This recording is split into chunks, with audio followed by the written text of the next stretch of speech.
Jerry at Fair Oaks.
So-called tyrants were largely responsible for the gradual but ever certain disintegration, the collapse of the Roman Empire. Now, tomorrow, boys, I want to take up the fall of Antioch and the Persians and the fall of the Emperor Valerian. That will be the assignment for tomorrow. Make notes of that, if you please, and be prepared for recitation tomorrow afternoon.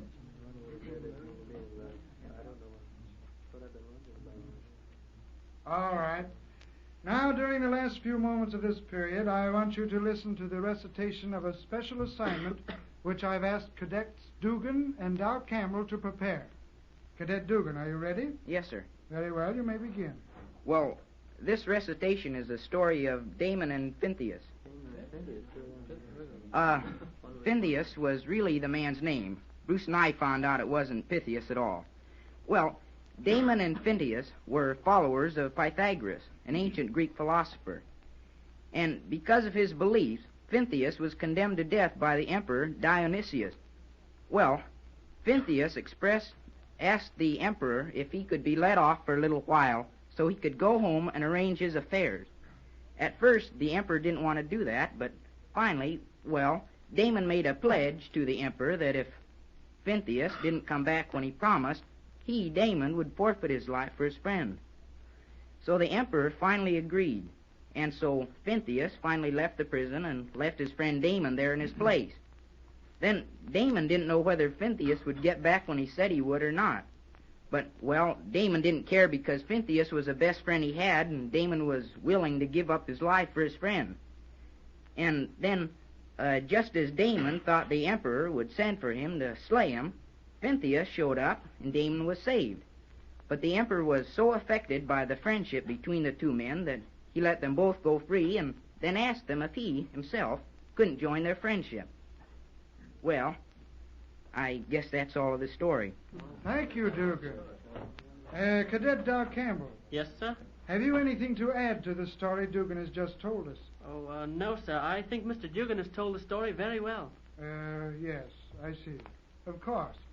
Well, Cadet Dow Campbell, do you gain any basic lesson from this story of Damon and Pythias? Story, sir? Well, I don't think I know exactly what you mean. Well, I mean, does the story of Damon and Pythias convey any meaning to you, other than being just a good story of ancient Grecian times?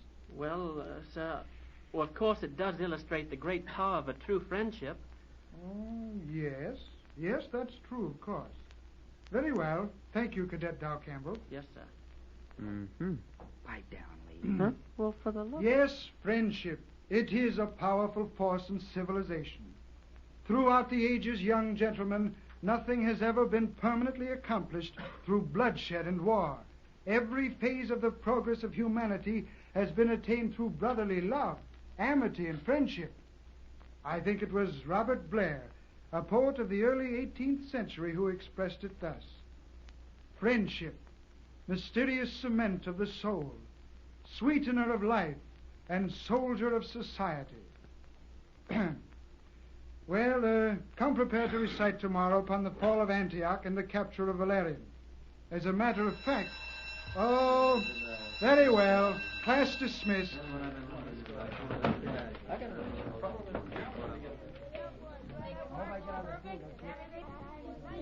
That was a very good recitation you gave, Mr. Dugan. Thanks. Say, do you think Professor Custis was going to tell us we could expect a test tomorrow? Huh? Oh, I don't know, Lee. I haven't got the slightest idea. Mm-hmm. Where are you going now?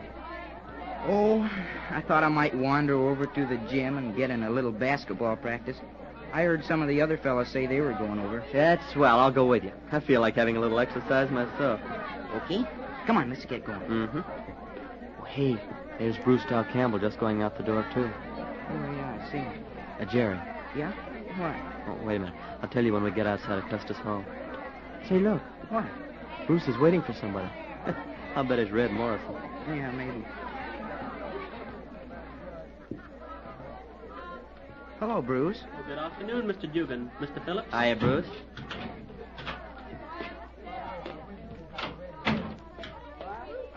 What were you going to say to me a couple of minutes ago, Lee? Well, let's sit over there a minute on that alumni bench, huh? Okay.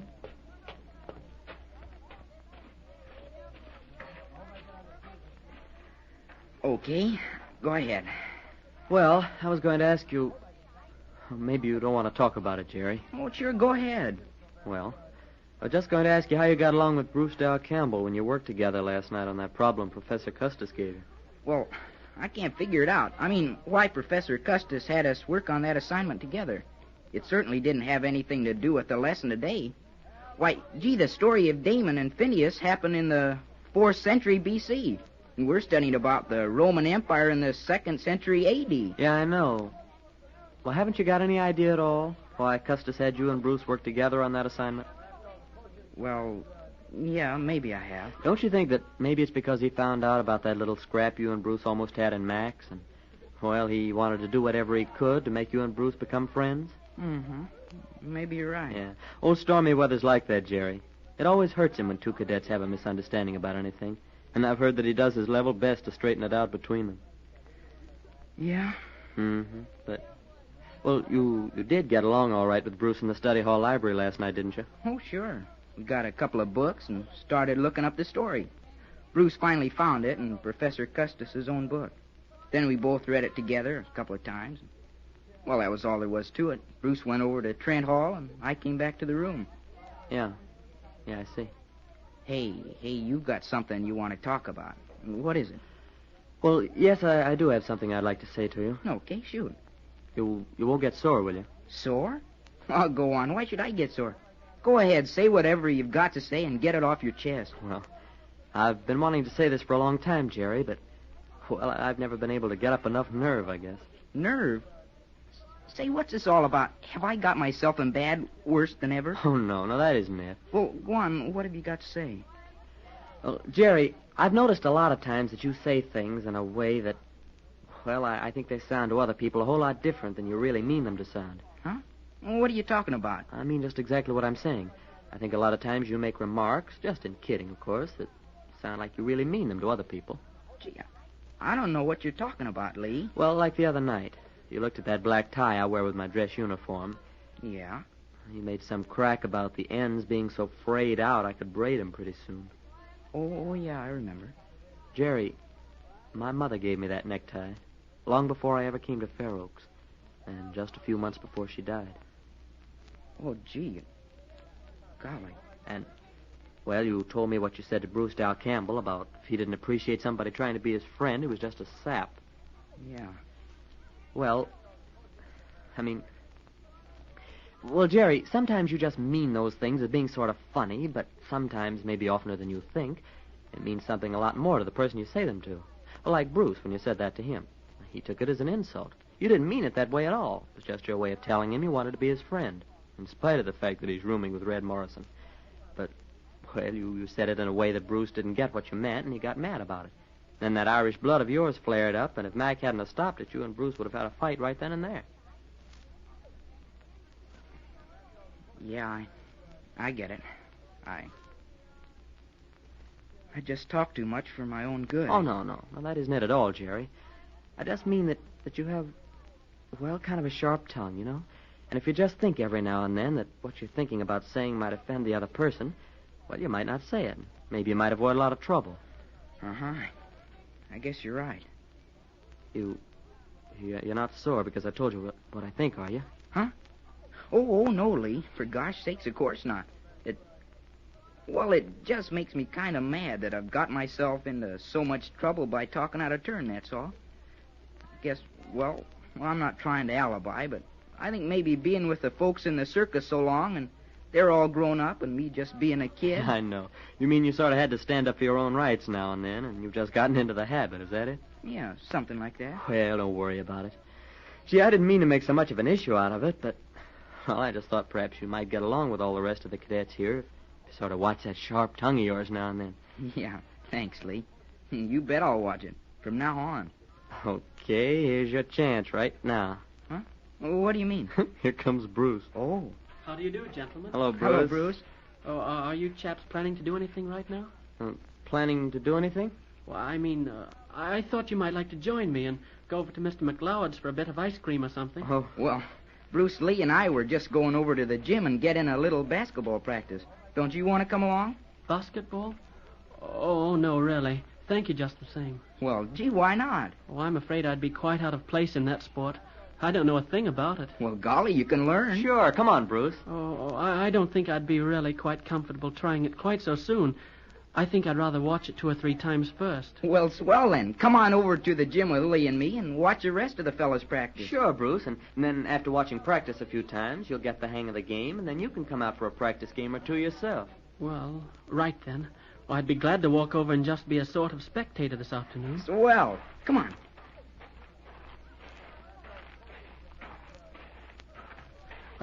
Jerry, Yeah? may I compliment you on the recitation you made this afternoon? For Professor Custis on the story of Damon and Pentheus. Okay, Bruce, and thanks. You don't mind if I make one little correction, do you? Huh?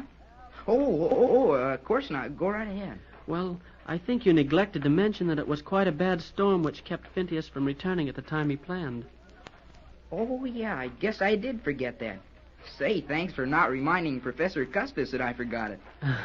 Oh, it wasn't that important. No, I guess it wasn't. Attaboy, Jerry. Huh? What do you mean by that, Mr. Lee? Nothing much. I just mean, well, that's watching the old tongue, Dugan.